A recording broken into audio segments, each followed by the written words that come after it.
Welcome back, players. I'm Jack with 36 Cancel, and this is Coco the Wise Cat. And today we're going to have a first look at the new set coming out for English this November. Adolescent pig bastards do not dream of bunny girl seniors, or, without the help of Google Translate, Rascal does not dream of bunny girl senpai. I'll get into the set breakdown in a second, but first let me give you players at home a quick idea of what this show is about so you can see how the content is reflected in the set design. Because after all, the way the source material is reflected in the set's mechanics is one of the most compelling reasons to play Weiss 4s.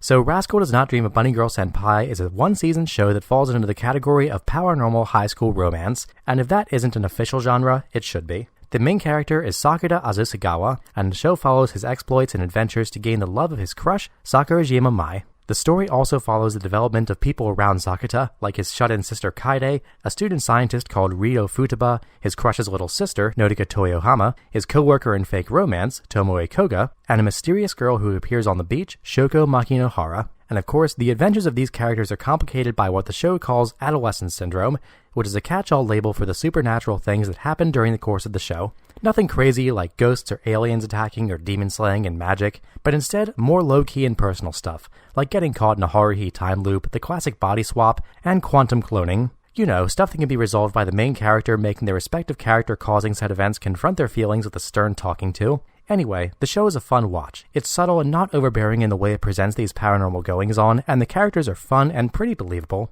It's refreshingly down-to-earth and not over the top for the genre, and I'd recommend it if you've got the time.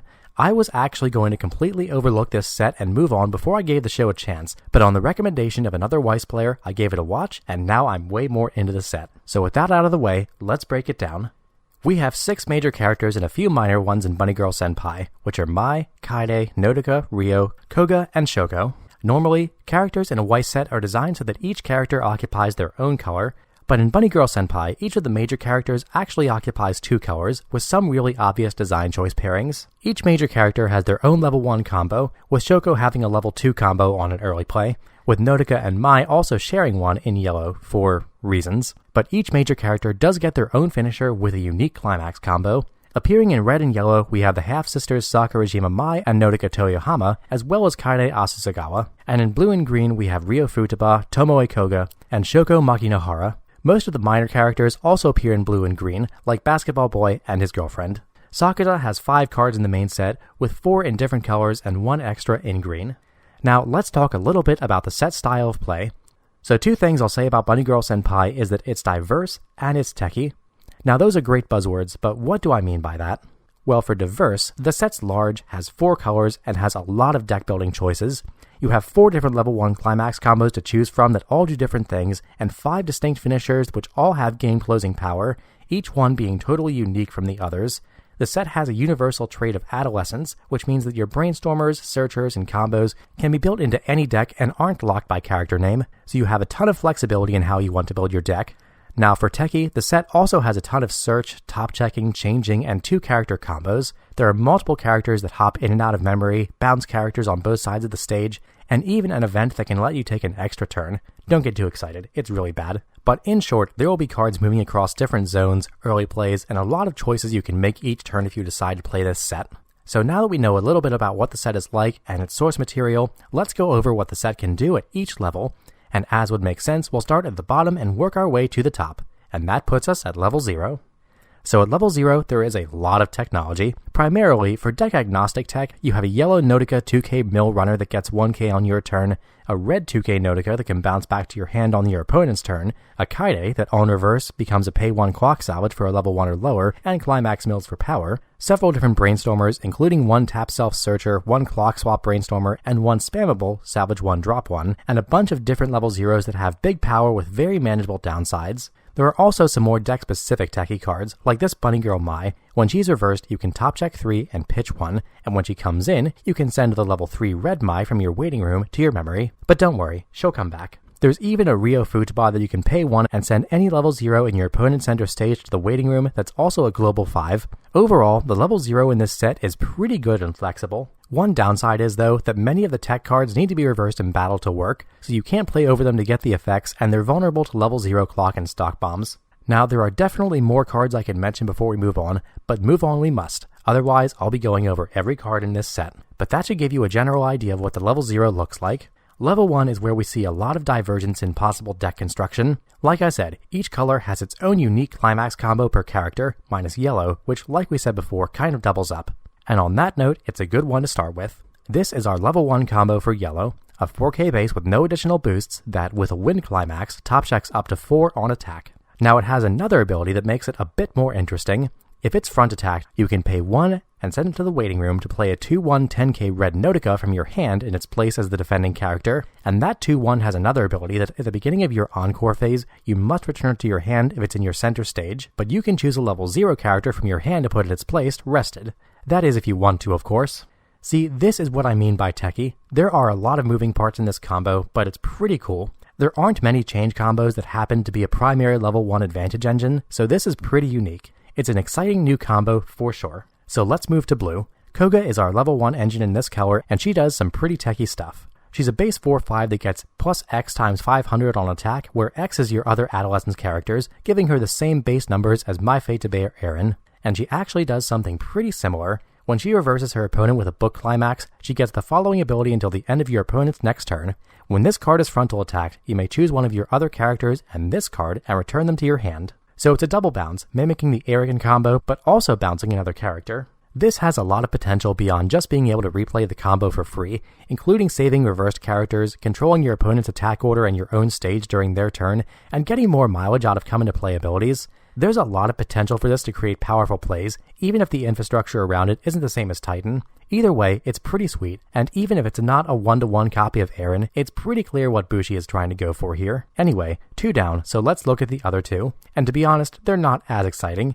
In green, Rio has a base 4/5 reverse searcher that gets plus 1k if you have 2 other adolescence characters, but it is redeemed a bit by the fact that her climax combo is a split 3k1 for green characters only, so it's respectable power for a level 1 combo. And in red, we have a Kaide, a base 5/5 that can side attack that's a reverse salvager.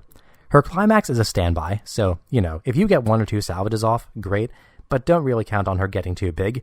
She's mostly there to augment your standby strategy if you play it. So those are our major level 1 combos, but there's a lot more than level 1 of this set. The set has level reversers, a Mai that bounces in and out of memory, and even a repeatable act salvager. So there are a lot of options to choose from, and some pretty good ones at that. Again, plenty more we could talk about, but it's time to move on.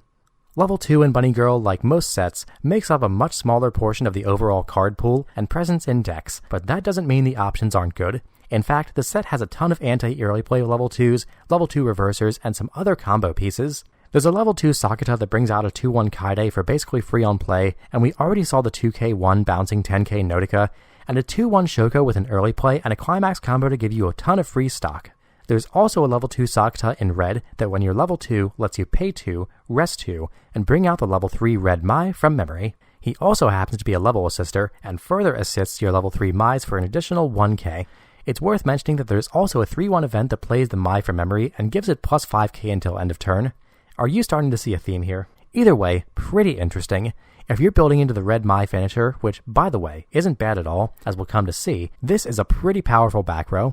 And of course, the set also has other assisters, a standard anti-change backup, as well as some other standard level 2 inclusions. But that's about where we'll wrap up the level 2, because we've got a lot of level 3s to go over. Every major character has 2 level 3s, 1 finisher, and 1 tech piece. Shoko even gets her own pair of level 3s this time, and each pair for each character is split across 2 colors, so let's take it character by character. And just on a whim, we'll start with Rio Futaba. Her finisher is in blue, and it's Rio Futaba Logical Witch. She's a 9k base healer that gets plus 2k if you have 2 or more other characters, and with a Pants Climax combo, she's a pay 3 pitch 1 restander. Being a blue restanding healer with a Pants combo very much reminds me of Italia from Kantai European Fleet, who I happen to build a deck around called Combat Pasta. All in all, not bad at all. Rio also has a green level 3 tech inclusion with great performance. It's a base 8/5, but if it's in the middle center, it gets plus 4k, and it has pay 1, pitch 1, burn on reverse anytime.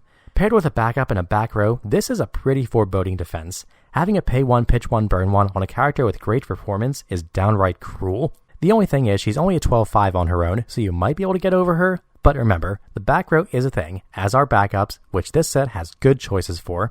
At any rate, Rio offers us 2 very different level 3s to build our deck with, and either one can be pretty brutal. So let's stay in green and blue for a moment and talk about Koga. Koga's primary finisher is in green, and it's her in a swimsuit. When she comes in, you can top check 3 and add a card. and with her climax combo, which is a bar, when your opponent is reversed, you can pitch 2 and claw kick and deal 1 damage. She's consistent, pinpoint, and the SR ain't bad. Coca also has a level 3 back row, which gives your characters in front of her plus 2k, and she also pitches to heal to stock. And she's got a pretty unique act ability. If both players are level 3, you can pay 5 stock and have both players heal 4. Will this ever be the right move? Who knows, but it does exist. Aside from the group heal button, it's essentially a 1 stock healer 2k assist. And there are definitely some level 3s in the set that could really benefit from that in their package. And hey, if you have 2 of these, you could end up paying 7 and pitching 2 to heal 6. And you know what? That's a pretty solid deal. Now at level 3, Shoko also has her own pair of characters. In green, and featured as one of the set's SPs, we have a 2 or less climax early play powered up healer. Generic, but good. And in blue, Shoko has her own level 3 climax combo. But I hesitate to call it a finisher because, well, it's not. Instead, Shoko presents us with a more defensive option for our top end. When she comes in, you can top check 3, and with her combo, when she attacks, you can pitch a card. If you do, she gets plus 2500 power, and the following ability until the end of your opponent's next turn. When she's attacked, you reveal the top card of your deck. You can leave it at the top or put it at the bottom, and the character facing Shoko gets minus X soul, where X is equal to the card's level. I mean, what can I say? That's not a bad deal. When you get attacked, not only do you get to top check, but there's a good chance to mitigate the damage a bit even if you don't cancel, and the cost is very low. For players who want to build defensively, this isn't some bone thrown out of pity. This is what we in the business call an option. Okay, so now we're going into red and yellow. Let's start with Kaide. First up, the red Kaide has a healing early play that reveals the top card of your deck when she comes in and stocks it if it's level 1 or higher. Low power balances out her potentially low cost, easy early play condition of 4 or more other characters, and the heal, but still not a bad early play at all.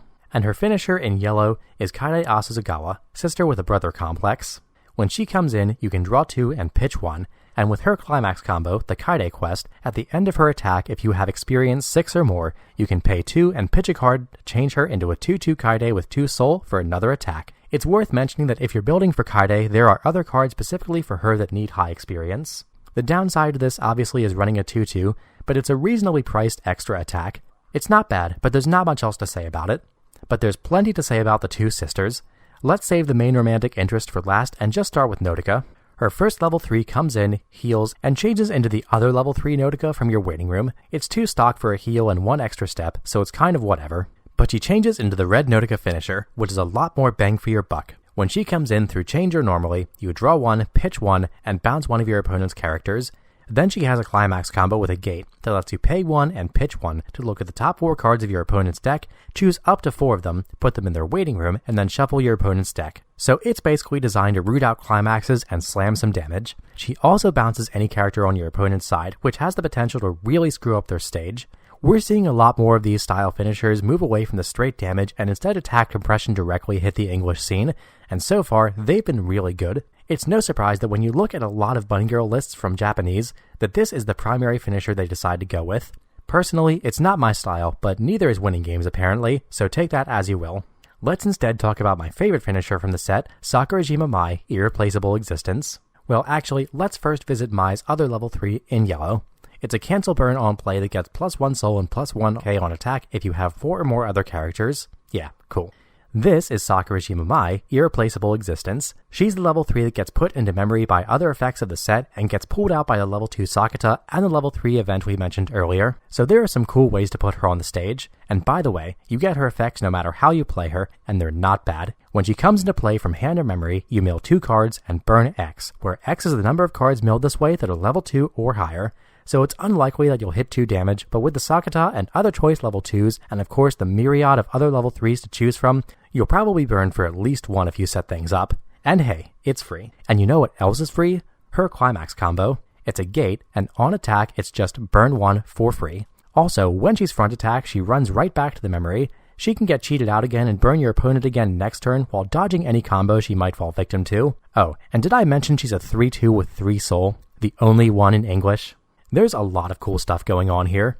The memory bouncing in the event, the level 2 Sakata that brings her back, the free burns, and the 3 soul. Both of Mai's level 3s come out and hit hard.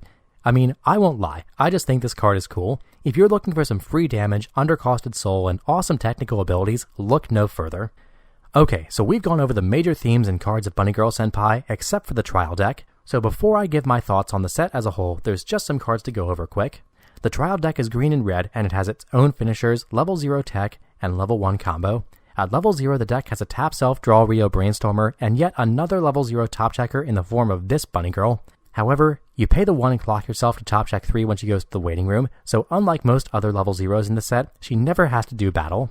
Mai also has a second level 1 combo that when she attacks, you can pay 1 and give all your other characters reverse salvage until end of turn. And then there's another level 3 Mai that doesn't pull any punches. Ephemeral Existence Sakurajima Mai top checks X where X's character is on play. And when you reverse your battle opponent with her, you can pay 2 and pitch 2 to burn 5 without being tied to any climax combo. As expected, Sakurajima Mai hits like a truck even in the trial deck. The only thing left to talk about are the promos, and they're not much to write home about, except for a yellow Mai level 0 that top checks 3 if you put a card from your hand into your clock when you play her. Yeah, another top check 3. Jesus. Okay, so that wraps up the cards we're going to look at and gives us a pretty good idea of what the set does. The only thing left to do is give some general commentary and closing thoughts, so for what it's worth, here are mine. Rascal Does Not Dream of Bunny Girl Senpai is actually one of the more compelling single sets I've seen in Weiss 4s.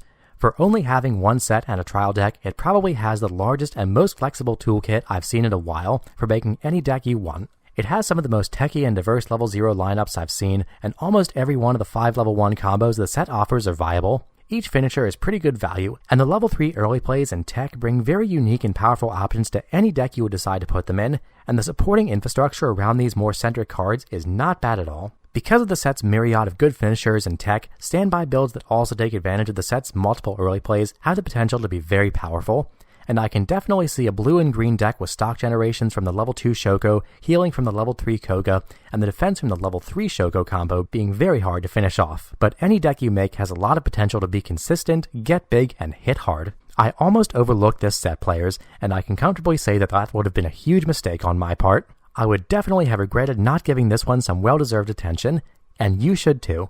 If you're looking for something new and interesting to build with that has a lot of potential, or maybe even just a good down-to-earth show to enjoy, look no further.